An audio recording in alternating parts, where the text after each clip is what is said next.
अच्छा जी, आज हम स्टार्ट करेंगे स्टैटिस्टिक्स। कल मैथमेटिक्स का मैंने इंट्रोडक्शन आपको करवा दिया था। वही दो चैप्टर्स हैं जो बेसिक्स है, जो एमसीक्यूज पॉइंट ऑफ व्यू से इम्पोर्टेंट थी। और आज हम स्टार्ट करेंगे स्टैटिस्टिक्स, जो मैंने पढ़ी हुई है स्टैटिस्टिक्स। और पंजाब में मैक्सिमम कॉलेज या स्कूल्स में जो पढ़ाई जाती है वो है शेर मोहम्मद चौधरी की बुक।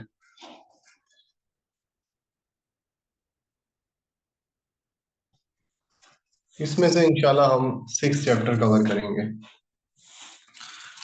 इंट्रोडक्शन ऑफ स्टैटिस्टिक्स है, प्रेजेंटेशन ऑफ डाटा है, एवरेज, डिस्पर्शन। ये जो पहले 4 चैप्टर हैं इसमें वो ज्यादा इंपॉर्टेंट है एमसीक्यू पॉइंट ऑफ व्यू से। इंडेक्स नंबर और टाइम सीरीज को भी टच करेंगे। अगर जरूरत पड़ी तो जो प्रोबेबिलिटी है उसका भी थोड़ा बहुत इंट्रोडक्शन हम देख लेंगे। तो ये देखने के बाद इंशाल्लाह हम मूव होंगे इकोनोमेट्रिक्स की तरफ। तो सबसे पहले हम चलते हैं, आज जो हमारा टॉपिक है स्टैटिस्टिक्स, इसका फर्स्ट चैप्टर है इंट्रोडक्शन। इंट्रोडक्शन इंपॉर्टेंट है एमसीक्यूज पॉइंट ऑफ व्यू से। पहली जो इसने लाइन लिखी हुई है स्टैटिस्टिक्स, वो कहता है कि ये लैटिन वर्ड है स्टेटस, उससे निकला है, जिसके मायने होते हैं पॉलिटिकल स्टेट के पॉलिटिकल स्टेट में किस तरीके से डाटा को कलेक्ट कर कर लोगों की वेलफेयर के लिए काम किया जाता है। उसमें पॉपुलेशन का डाटा आ जाता है, उसमें लोगों की इनकम का डाटा है। यानी कि जो पॉलिटिकल स्टेट, जो पॉलिटिकल हेड है, वो डाटा को कलेक्ट करते हैं लोगों की वेलफेयर के लिए। जो ये नॉलेज है ये हमारे पास क्या कहलाएगा, ये हमारे पास स्टैटिस्टिक्स कहलाएगा। डिफरेंट डिफरेंट बुक्स के अंदर इसकी डिफरेंट डेफिनेशंस दी गई हैं। असल में अगर इसको हम प्रिसाइज कर दें कि जो सिस्टमेटिक मेथड है डाटा को कलेक्ट करना और उससे रिजल्ट्स कंक्लूड करना, उसे हम क्या कहेंगे, स्टैटिस्टिक्स कहेंगे। The word statistics is defined as discipline that include procedure, technique used to collect, process and analysis of numerical data। यानी कि जो हमारा एक खास टेक्निक है, प्रोसीजर है, डाटा को कलेक्ट करना, फिर उसको प्रोसेस करना, फिर उससे रिजल्ट्स निकालना और एक खास डिसीजन पर पहुंचना, ये सब क्या सब जो प्रोसेस है ये हमारे पास क्या कहलाता है, स्टैटिस्टिक्स कहलाता है। स्टैटिस्टिक्स की 2 मेन ब्रांचेस हैं जो हम पढ़ते हैं। एक को हम डिस्क्रिप्टिव स्टैटिस्टिक्स कहते हैं और दूसरी को इन्फ्रेंशियल स्टैटिस्टिक्स कहते हैं। डिस्क्रिप्टिव स्टैटिस्टिक्स में डाटा को डिस्क्राइब किया जाता है, डाटा को बयान किया जाता है, डाटा को कैसे आपने कलेक्ट करना है, फिर उसको कैसे अरेंज करेंगे आप।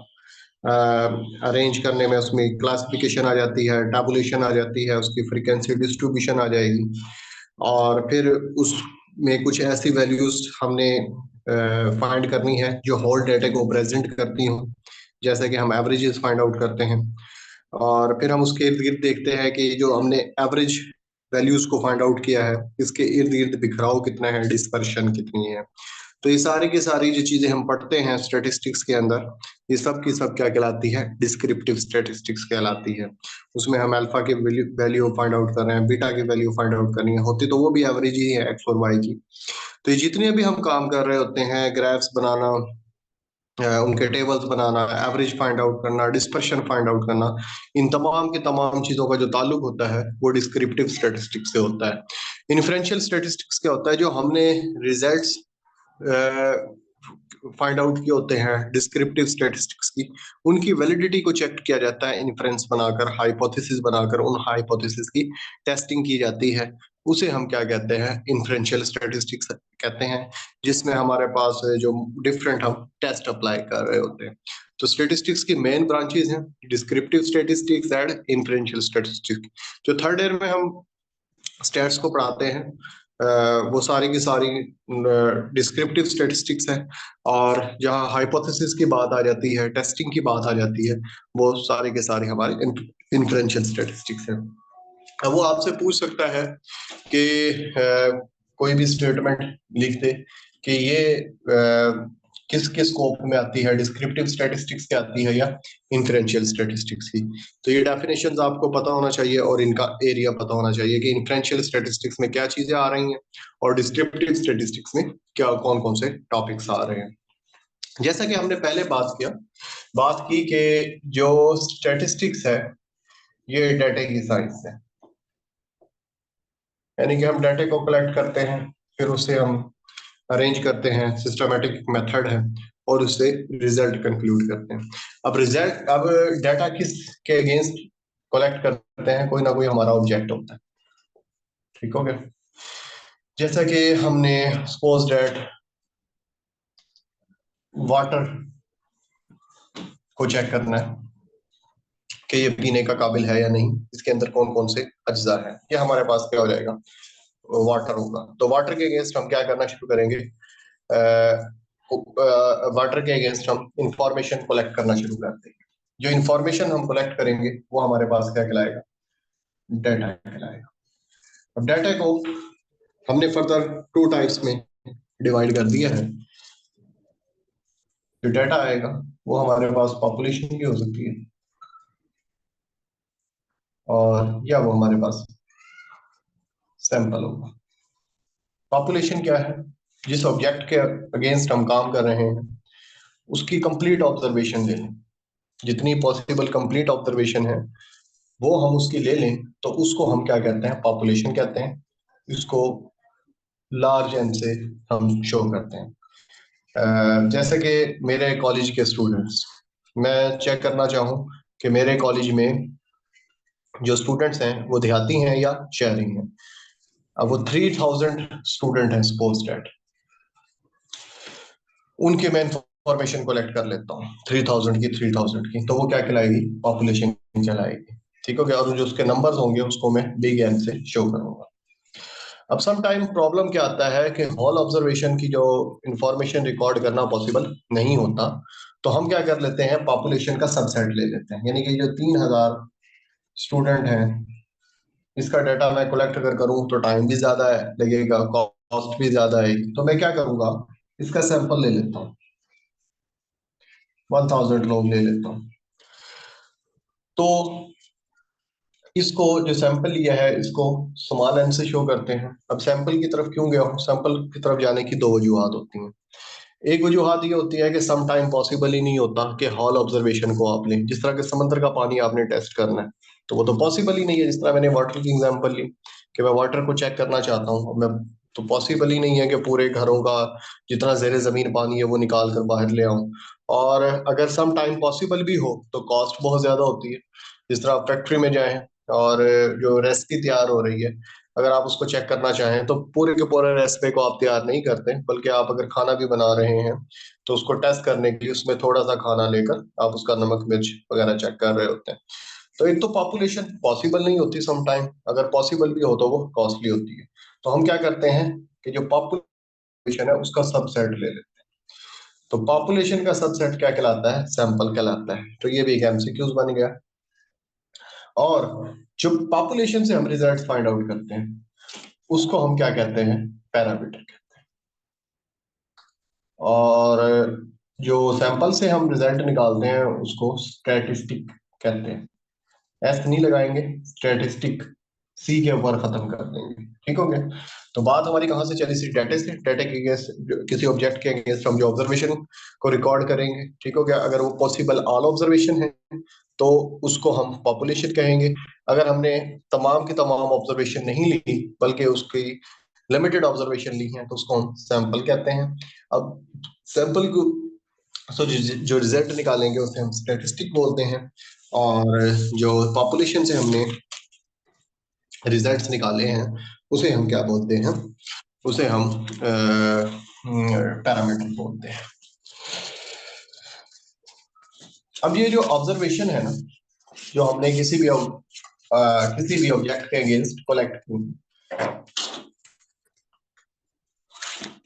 ये टू टाइप्स की हो सकती है।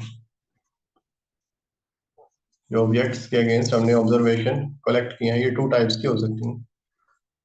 या ये वेरिएबल्स होंगी, या ये क्या होगी, कांस्टेंट,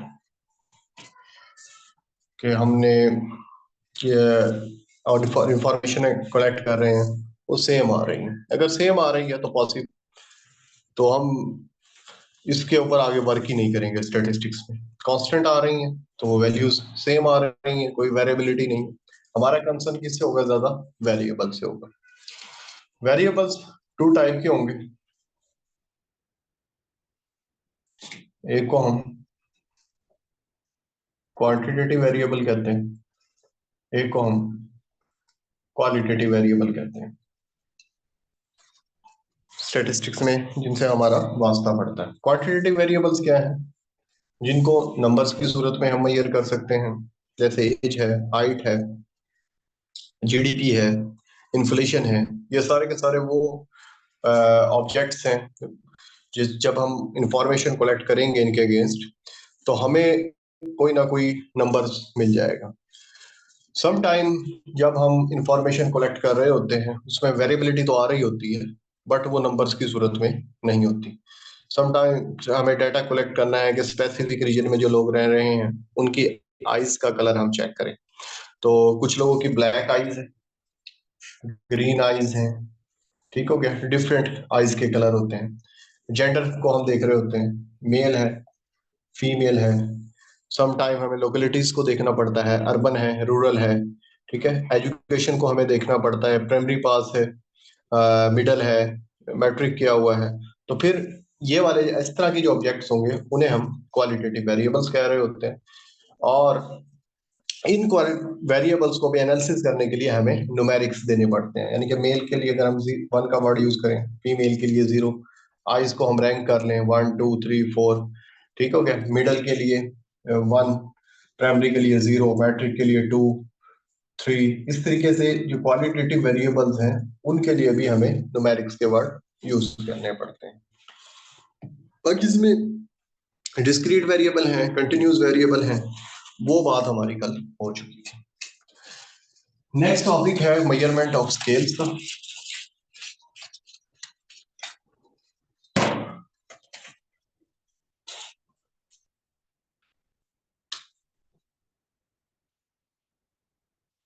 मेजरमेंट ऑफ स्केल, जो ऑब्जर्वेशंस हैं उनको डिफरेंट हमने स्केल्स के अंदर डिवाइड किया हुआ है। तो इसमें हम 4 स्केल्स का जिक्र करते हैं। सबसे पहले आ जाता है nominal scale, then ordinal scale और या रैंकिंग स्केल। थर्ड आ जाता है इंटरवल स्केल, और 4 है रेशियो स्केल। नॉमिनल स्केल में क्या होता है कि हमारे पास जो ऑब्जर्वेशन आई है या जो डाटा है उसको हम क्वालिटेटिव बेस पर डिवाइड कर देते हैं, ठीक है। जैसे कि मैंने ऑब्जर्वेशन कलेक्ट की, क्वालिटेटिव बेस पर क्या कलेक्ट करूंगा, मेरी क्लास है 40 स्टूडेंट्स हैं, उसमें उनको मैं डिवाइड कर सकता हूँ male and female quality base के ऊपर। जो ऑब्जर्वेशन थी उसको उसकी मैं स्केलिंग कर रहा हूँ, उसको मैं कैसे डिवाइड कर रहा हूँ, मेल एंड फीमेल बेस पर, या उसमें अर्बन रूरल बेस पर। जो मेरे पास ऑब्जर्वेशन आए उनको मैं इस क्वालिटेटिव बेस के ऊपर डिवाइड करूं तो ऐसे स्केल्स को क्या कहेंगे, नॉमिनल स्केल कहेंगे। इसकी करेक्टरिस्टिक ये होती है कि आपने जो डेटा को डिवाइड करना है वो इस बेस पे करना है म्यूचुअली एक्सक्लूसिव क्वालिटेटिव कैटेगरी में। म्यूचुअली एक्सक्लूसिव कैटेगरी का मतलब ये होता है मिक्स ना हो रहे हैं, ओवरलैपिंग ना हो रही हो। जिस तरह के मैंने डाटा को कलेक्ट किया, इधर मेल और फीमेल ओवरलैप नहीं हो रहा, लेकिन अगर मेरे पास ऑब्जर्वेशन है, एक स्टूडेंट है, वो या मेल के अंदर होगा या वो फीमेल के अंदर। ऐसा नहीं है कि वो मेल के अंदर भी है और फीमेल में, ऐसा पॉसिबल नहीं है। क्या वो देहाती होगा या वो शहरी होगा, इसे कहते हैं म्यूचुअली एक्सक्लूसिव क्वालिटेटिव कैटेगरी। जो नेक्स्ट स्केल आ जाता है ऑर्डिनल स्केल, या इसको हम रैंकिंग स्केल कहते हैं। सम टाइम हमें एक से ज्यादा कैटेगरी, क्वालिटेटिव कैटेगरीज बनानी पड़ती हैं अपनी ऑब्जर्वेशन की, तो उसके लिए हमें ऑर्डिनल और या रैंकिंग स्केल बनाना पड़ता है। जैसे कि फर्स्ट रैंक के स्टूडेंट, सेकंड रैंक के स्टूडेंट, थर्ड रैंक के स्टूडेंट, फोर्थ रैंक के स्टूडेंट। मेरी क्लास है, उसमें 70% वाले जो स्टूडेंट हैं उनको मैं फर्स्ट रैंक में जगह दे रहा हूँ, 60% वालों को सेकंड में, 50 और 40। जब मैं अपनी ऑब्जर्वेशन की स्केलिंग इस तरीके से करूं कि मैं उन्हें रैंक दे दूं, जिस तरह के हम इंडिफरेंस कर्व में हम रैंक दिए थे, पहला रैंक 110 का था, 2 6 3 6, इसी वजह से इसे हम ऑर्डिनल अप्रोच कह देते थे।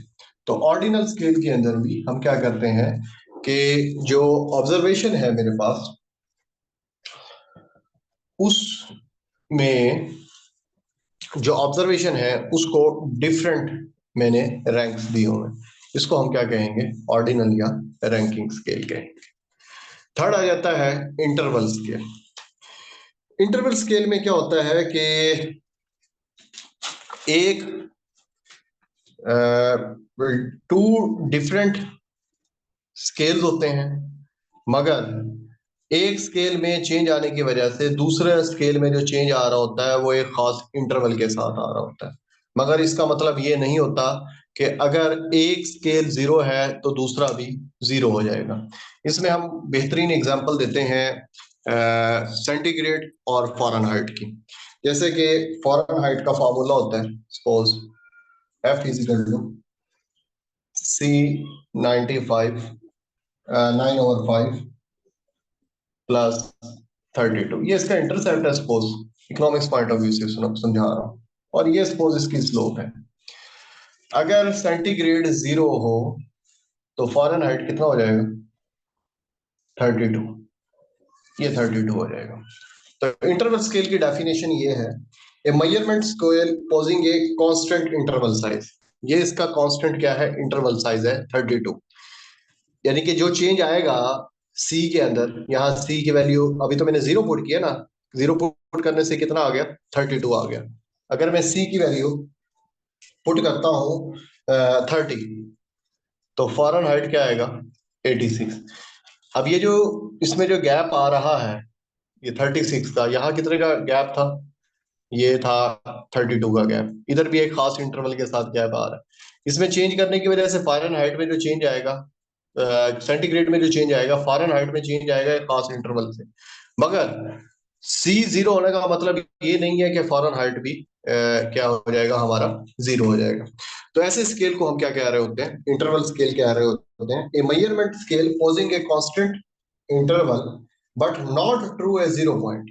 यानी कि 0 पॉइंट से ये ट्रू नहीं है, ये 0 होने का मतलब ये नहीं है कि फ़ारेनहाइट भी 0 हो जाएगा। इस टाइप का जो स्केल है उसे हम क्या कहेंगे, इंटरवल स्केल कहेंगे। जैसे कि हम कंजप्शन को देख लें अपनी, consumption is equal to 10 plus 0.5 y। तो यहाँ पर अगर मैं y को 0 ले लूं, तो इसका मतलब ये नहीं है कि कंजप्शन भी क्या हो जाएगी, 0 हो जाएगी। कंजप्शन क्या रहेगी, 10 रहेगी। और जो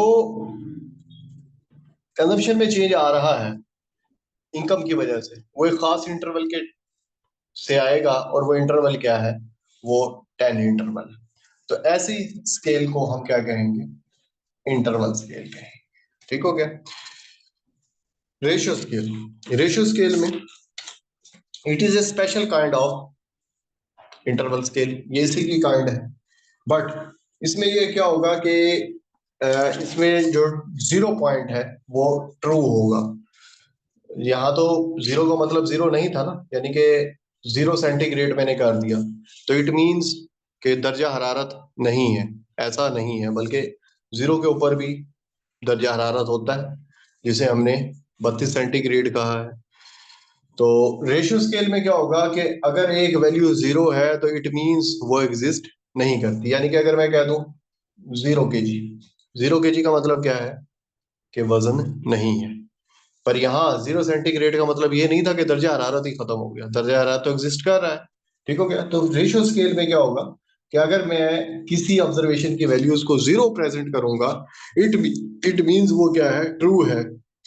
इसमें इसकी एग्जांपल्स में आ जाती है मनी है, मनी अगर 0 है इट मींस वो एग्जिस्ट नहीं करती। लेंथ है, तो ये सारी चीजें इसमें आ जाती हैं। तो मेजरमेंट ऑफ स्केल में सबसे पहले नॉमिनल स्केल है, इसमें ऑब्जर्वेशन को हम क्वालिटेटिव बेस के ऊपर डिवाइड कर देते हैं। ऑर्डिनल स्केल, ऑर्डिनल स्केल में क्या होगा कि हम जो ऑब्जर्वेशन है उसको रैंक दे देते हैं क्वालिटेटिव बेस के ऊपर। इंटरवल स्केल में क्या होता है कि एक वेरिएबल्स में चेंज आ रहा होता है खास इंटरवल के साथ, but not true zero at origin, कि अगर एक जीरो है तो जरूरी नहीं कि वो दूसरा भी जीरो होगा, वो बल्कि वहां पर वो चीज एग्जिस्ट कर रही होगी। रेशियो स्केल, रेशियो स्केल में क्या है कि ये ट्रू 0 पॉइंट है अपने ओरिजिन के साथ, अगर ये 0 है इट मींस ये चीज एग्जिस्ट नहीं कर रही। तो ये 4 स्केल है, होपफुली आपको उसको समझ आ गई होगी, और जब आप इसको पढ़ेंगे तो इंशाल्लाह और बेहतर समझ आ जाएगी।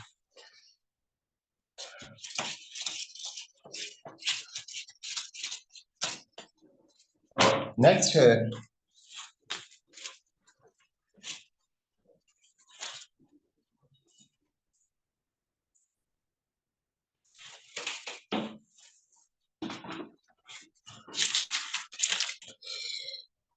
Collection of data. Collection of data, two types का डेटा होता है हमारे पास जब हम डेटा को कलेक्ट कर रहे होते हैं। प्राइमरी डेटा है और दूसरा होता है सेकेंडरी डेटा। प्राइमरी डेटा क्या होता है, कैसा डेटा जो रॉ शेप में हो और उसके ऊपर किसी किस्म का स्टेटिस्टिकल ट्रीटमेंट ना हो। जैसा आपने डाटा कलेक्ट किया वो रॉ फॉर्म में, आपने लोगों की एज पूछी है, प्राइसेस ली हैं, किसी चीज की क्वांटिटी ली है, ऑब्जर्वेशन रिकॉर्ड की हुई है, किसी किस्म का स्टेटिस्टिकल ट्रीटमेंट नहीं हुआ, उसे हम क्या कहते हैं, प्राइमरी डाटा कहते हैं। सेकेंडरी डाटा, आपने जो रॉ डाटा है उसके ऊपर स्टैटिस्टिकल ट्रीटमेंट लगाया है, उसकी क्लासिफिकेशन कर लिया, टेबुलेशन कर लिया, अरेंज कर लिया डाटा को, इट्स कॉल्ड सेकेंडरी डाटा। जो प्राइमरी डाटा है इसके सोर्स क्या हो सकते हैं, ये एक बार एमसीक्यूज में भी आया था कि अगर आप डायरेक्ट पर्सनल इन्वेस्टिगेशन कर रहे हैं और चीज़ों को नोट कर रहे हैं, इनडायरेक्ट इन्वेस्टिगेशन आपने की कि किसी की इंफॉर्मेशन सेकंड थर्ड पर्सन से ली, कलेक्शन थ्रू क्वेश्चनरीज, यानी कि हमारे पास अक्सर आजकल ये डिजिटल क्वेश्चनर्स आते हैं, वो हम इंफॉर्मेशन कलेक्ट कर रहे हैं, यानी कि डायरेक्ट सोर्स नहीं है, हमने किसी दोस्त के जिम्मे लगा दिया है। कलेक्शन थ्रू इन्यूमरेटर्स, उनके जरिए हमने, या लोकल सोर्स के जरिए किसी करियाने वाले से, नाई की दुकान से, या आपके मोहल्ले के किसी शॉप से हमने आपके बारे में डाटा कलेक्ट कर लिया है, तो ये सारे का सारा क्या कहलाता है, प्राइमरी डाटा कहलाता है। ठीक हो गया। तो ये पूछा हुआ था कि अगर पटवारी से आपने किसी का डाटा लिया है, शॉपकीपर से आपने सेकंड पर्सन का डाटा लिया है, तो ये सब का सब क्या कहलाता है, प्राइमरी डाटा कहलाता है। सेकेंडरी डाटा किसी अथेंटिक सोर्स से आप लें, डब्ल्यूडी की वेबसाइट से लें आप, स्टैटिस्टिकल ब्यूरो से आप ले रहे हैं, आईएमएफ से डाटा को कलेक्ट कर रहे हैं, किसी यूनिवर्सिटी के जर्नल से डाटा आपने लिया है, ये सारे का सारा आपका क्या कहलाता है, सेकेंडरी डाटा कहलाता है। अब with respect to time, data को हमने मेजर 3 पार्ट्स में डिवाइड किया हुआ है। अब तो और भी टाइप्स डिफरेंट बुक्स में डिस्कस हो चुकी हैं, पर जो हम डिस्कस करते हैं वो 3 टाइप्स का डाटा है। सबसे पहला हमारे पास टाइम सीरीज डाटा होता है, क्रॉस सेक्शनल डाटा होता है, और पूल डाटा होता है। पहला डाटा पूल डाटा, जब इकोनॉमेटिक्स पढ़ेंगे तो उसमें डिफरेंस देखेंगे, गुजराती की बुक में लिखा हुआ है, बहुत सारे बुक ने इसे सेम भी किया हुआ है। टाइम सीरीज डाटा के अंदर क्या होता है, टाइम सीरीज डाटा के अंदर हमारे पास जो ऑब्जेक्ट होता है या कोई वेरिएबल है उसके अगेंस्ट हम इंफॉर्मेशन कलेक्ट कर रहे होते हैं, और टाइम हमारा चेंज हो रहा होता है। जिस तरह के फर्ज करें मैं जीडीपी ले रहा होता हूँ, और यहाँ पर मैं ईयर्स 90 में जीडीपी, 91 में, 92 में, 93 में, यहाँ ये जीडीपी है, सेम ही है, पर टाइम चेंज हो रहा है, it's called time series data. Cross sectional data क्या होता है, किसी पॉइंट टाइम में वेरिएबल्स को हम वेरिएबल्स के अगेंस्ट डाटा को कलेक्ट कर रहे हैं। फर्ज करें 1990 में जीडीपी को देख रहा हूँ, कंजप्शंस को देख रहा हूँ, इनकम को देख रहा हूँ, कंजप्शन को देख रहा हूँ, सेविंग को देख रहा हूँ। अब वेरिएबल्स डिफरेंट है पर टाइम क्या है, same. It's called cross sectional data. अगर यहाँ मैं टाइम 91 ले लूं और ये डाटा भी इधर से आना शुरू हो जाए, अगर इसको मैं वर्टिकली देखूं तो ये टाइम सीरीज है, अगर हॉरिजॉन्टली देखूं इंडिविजुअल तो ये क्या है, क्रॉस सेक्शनल है। इन दोनों को अगर मैं मिक्स कर दूं तो ये मेरे पास क्या बन जाएगा, पूल डाटा बन जाएगा, पैनल डाटा बन जाएगा। पूल और पैनल डाटा के डिफरेंस को हम बाद में देखेंगे। तो ये फर्स्ट चैप्टर है शेर मोहम्मद चौधरी के बुक से, डॉक्टर शाहिद कमाल, जिनका भी एक्सीडेंट हुआ था, जिस फैसलाबाद के वीसी थे। तो इनकी बुक है, पंजाब यूनिवर्सिटी की लिखी हुई है, बहुत ही खूबसूरत बुक है। तो आप इससे ये चीजें देख सकते हैं। नेक्स्ट आ जाता है हमारे पास चैप्टर प्रेजेंटेशन ऑफ डाटा। अब डाटा हमारे पास कलेक्ट हो गया, क्योंकि हमने इसकी डिटेल्स में नहीं जाना, हमने ऑफ डाटा। अब डाटा को प्रेजेंट कैसे करना है, जैसे कोई हम घर में चीज बनाते हैं, मेहमान आते हैं, तो हम वैसे नहीं उठा कर ले जाते, बल्कि उसकी जो पोजीशन है उसको बेहतर करते हैं। तो प्रेजेंटेशन ऑफ डाटा, जो आपने डाटा को कलेक्ट किया है, अब उसको हमने उसकी काट छांट करनी है। जो हमें लगेगा कि ये चीजें फजूल है, वो हम उसको एडिटिंग कर देंगे और बेहतर चीजें उसमें हम इंक्लूड कर लेंगे। तो प्रेजेंटेशन ऑफ डाटा में सबसे पहले होता है क्लासिफिकेशन, जिसे उर्दू में दर्जाबंदी कहते हैं। क्लासिफिकेशन में क्या होता है जी, क्लासिफिकेशन में हम डाटा को उस डिफरेंट क्लासेस के अंदर डिवाइड कर देते हैं। जैसे हम क्लास इंटरवल बनाते हैं, तो हम जनरल बात कर रहा हूँ, ये हम आगे फ्रीक्वेंसीज होती है 10 साल से लेकर 15 साल के बच्चे, 16 साल से लेकर 20 साल के बच्चे, 21 साल से लेकर 25 साल की। ये मैंने क्या किया, इनकी क्लासिफिकेशन कर दी कि सेम एज के बच्चों को डिफरेंट क्लासेस अलाउड कर दी। इस अमल को हम क्या कहते हैं, क्लासिफिकेशन कहते हैं। क्लासिफिकेशन के बाद क्या करना होता है, टेबुलेशन करनी होती है। टेबुलेशन मतलब टेबल्स बनाने के बाद, अभी तो जस्ट ये मैंने अरेंज को डिफरेंट डिवाइड्स, डाटे को डिफरेंट हिस्सों में कि वो ओवरलैप ना करें ऑब्जर्वेशन, उनको डिफरेंट पार्ट्स में डिवाइड कर दिया था। It's called classification. अब इस जो क्लासिफिकेशन की है, इसको हम एडजस्ट करते हैं एक टेबल्स में रोज लगाए जाते हैं, कॉलम्स लगाए जाते हैं, टाइटल्स दिया जाता है, सोर्स ऑफ डाटा वगैरह लिखा जाता है। तो ये सारे का सारा अमल क्या कहलाता है, क्लासिफिकेशन कहलाता है। तो ये आपके कोई काम की खास चीजें नहीं है, जस्ट आप लोगों को बता रहा हूँ कि जब आप ये बुक पढ़ेंगे तो उधर ये चीजें आपको देखने की मिलेंगी। उसके बाद आ जाती है फ्रीक्वेंसी डिस्ट्रीब्यूशन। फ्रीक्वेंसी डिस्ट्रीब्यूशन में डिफरेंट पार्ट्स जो टेबल के अंदर हमने एडजस्ट किए हैं वो आपको नजर आएंगे। क्लास लिमिट्स नजर आएगी। क्लास लिमिट्स में आपको पता चल जाएगा कि जिस तरह की ये मैं क्लास ले रहा हूँ, फर्स्ट क्लास, इसमें मिनिमम एज वाला बच्चा कितना है, मैक्सिमम एज वाला बच्चा कितना है, और इनके दरमियान 10 और 15 साल के जो बच्चे हैं वो मेरी क्लास में कितने हैं। हो सकता है ये 15 हो सकता है ये 25 हो। ठीक है, आगे फ्रीक्वेंसीज में इनकी तादाद भी लिखी होती है। क्लास बाउंड्रीज, और उसके अलावा क्लास मार्क या मिड पॉइंट, ये सारे के सारे वो इंग्रेडिएंट्स हैं जो कि आप थ्योरेटिकल स्टैटिस्टिक्स के अंदर ये चीजें पढ़ते हैं।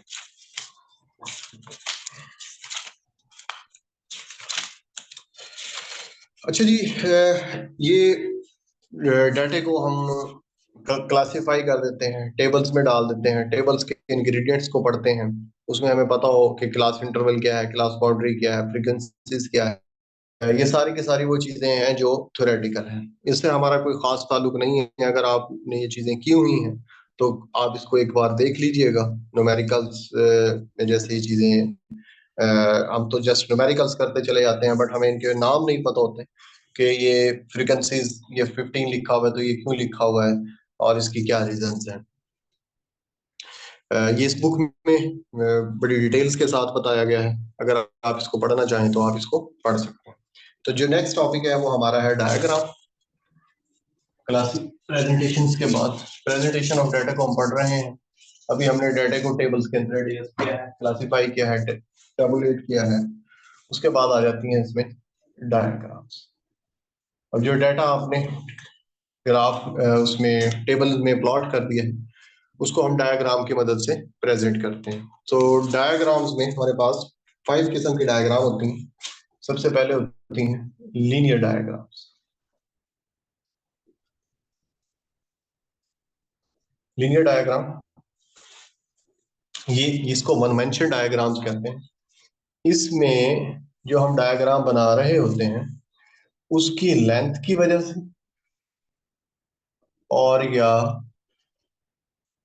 सॉरी हाँ लेंथ की, उस डायग्राम की लेंथ से हम वेरिएबल्स का अंदाजा लगाते हैं कि ये वेरिएबल ज्यादा है या इसकी क्वांटिटी कम है। जैसे 2 प्लेयर्स हैं, ये बाबर आजम है और ये विराट कोहली। इनकी हम नंबर ऑफ सेंचुरीज देखना चाहते हैं।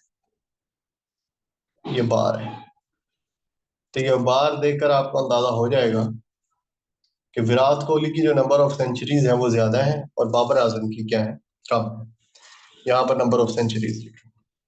तो ऐसी डायग्राम जिसमें सिर्फ और सिर्फ लेंथ को देखकर आपको वेरिएबल्स का अंदाजा हो जाए, तो ऐसी डायग्राम को हम वन डायमेंशन डायग्राम या लीनियर डायग्राम कहते हैं।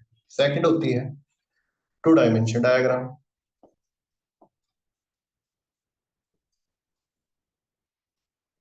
2 डायमेंशन डायग्राम में क्या होता है कि लेंथ भी यूज होती है, विड्थ भी यूज होती है।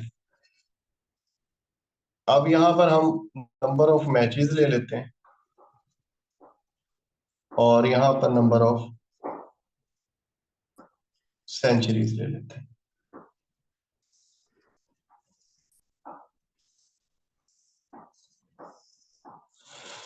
लेंथ ये शो कर रही है कि बाबर आजम की सेंचुरीज कम है और विराट कोहली की ज्यादा है।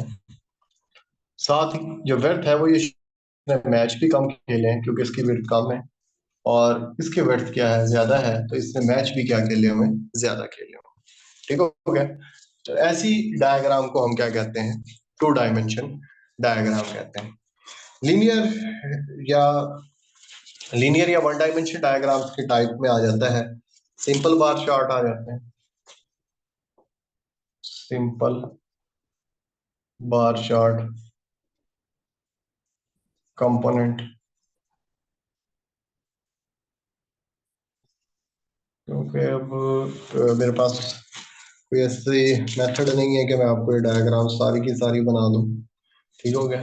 तो इनके जस्ट मैं नाम लिख रहा हूँ, मल्टीपल बार चार्ट। ये इसकी टाइप्स हैं लीनियर डायग्राम के, simple bar chart, component bar chart और multiple bar chart. Component multiple bar chart में ये होता है कि एक ही वक्त में हम एक से ज्यादा वेरिएबल्स को भी प्रेजेंट कर सकते हैं। कंपोनेंट्स बार चार्ट में ये होगा कि जो ये मैंने ये बार बनाए हैं इसके डिफरेंट में पोर्शन में डिवाइड कर दूंगा और इन डिफरेंट पोर्शंस का कंपैरिजन करने के बाद हमें पता चल सकता है कि कौन सी क्वांटिटी ज्यादा है और कौन सी कम। रेक्टेंगुलर या सब डिवाइडेड रेक्टेंगुलर, इसको हम 2 मेंशन डायग्राम कहते हैं। ये मैं आपको बता चुका हूँ कि इसमें हम ब्रेड्थ का भी इस्तेमाल करते हैं और लेंथ का भी इस्तेमाल करते हैं। थर्ड मेथड है क्यूबिक और या 3 डायमेंशन डायग्राम, पाई डायग्राम और पिक्टोग्राम।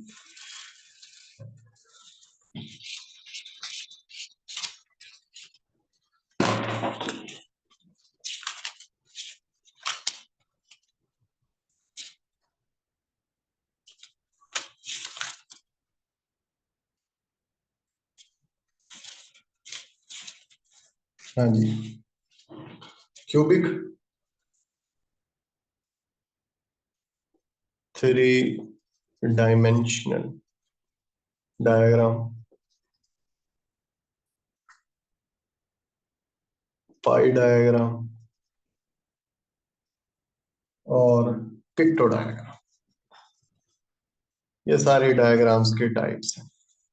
तो जो पहली दो मैंने आपको पढ़ाई हैं वो नॉर्मली ज्यादा यूज होती हैं। पाई डायग्राम में क्या करते हैं, हम सर्कल में 360 का सर्कल बनाते हैं और सर्कल में हर जितने वेरिएबल्स हैं उनका पोर्शन को शो करते हैं। पिक्टो डायग्राम में क्या करते हैं, पिक्स की मदद से डाटे को प्रेजेंट किया जाता है। जैसे कि विराट कोहली ये हैं 7,500, तो मैं 7 इसकी कंप्लीट पिक्स बना देता हूँ।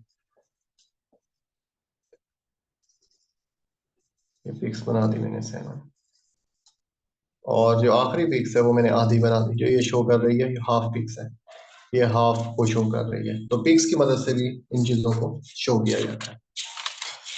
नेक्स्ट आ जाते हैं हमारे पास ग्राफ। ग्राफ की टाइप्स में सबसे पहले आता है हमारे पास हिस्टोग्राम। ये डायग्राम थी, डायग्राम्स के बाद ग्राफ है। ग्राफ में दो इंपॉर्टेंट है, हिस्टोग्राम और histogram. Histogram and histogram. Histogram क्या होता है, टाइम सीरीज डाटा की जो डायग्राम हम बनाते हैं। चलिए इसको कल ही स्टार्ट करेंगे। हिस्टोग्राम थोड़ी डायग्राम्स रह गई हैं, ये पेपर पॉइंट ऑफ व्यू से भी इम्पोर्टेंट है। अब लेस देन 1 मिनट्स रह गया है, तो एक टॉपिक रहता है, फिर इंशाल्लाह कल ये स्टार्ट करेंगे और एवरेज स्टार्ट करेंगे। पॉसिबिलिटी है कि आपको थोड़ा बोर लगा हो, क्योंकि बहुत सारे स्टूडेंट्स ऐसे होते हैं कि उन्होंने थ्योरी नहीं पढ़ी होती। पर मैं पहले भी आप लोगों को बता चुका हूँ, मैंने 3 या 4 पेपर स्टैटिस्टिकल ऑफिसर के भी क्वालिफाई किए। उसकी रीजंस यही थी कि ये जो लोग चैप्टर्स छोड़ देते हैं थ्योरेटिकल स्टैटिस्टिक्स के, ये मैंने अच्छे से तैयार किए हुए थे। समटाइम खुद पढ़ना पड़ता है, क्लास में नहीं चीजें पढ़ाई जाती जब आप स्टूडेंट होते हैं। तो अब आप लोगों को अपॉर्चुनिटी मिल रही है, तो ये शेर मोहम्मद चौधरी की अगर बुक आपके पास नहीं है तो ये आप खरीद लें, 200-250 रुपए की आपको ये आराम से मार्केट से मिल जाएगी। ये स्टैटिस्टिक्स की सबसे खूबसूरत बुक है, जो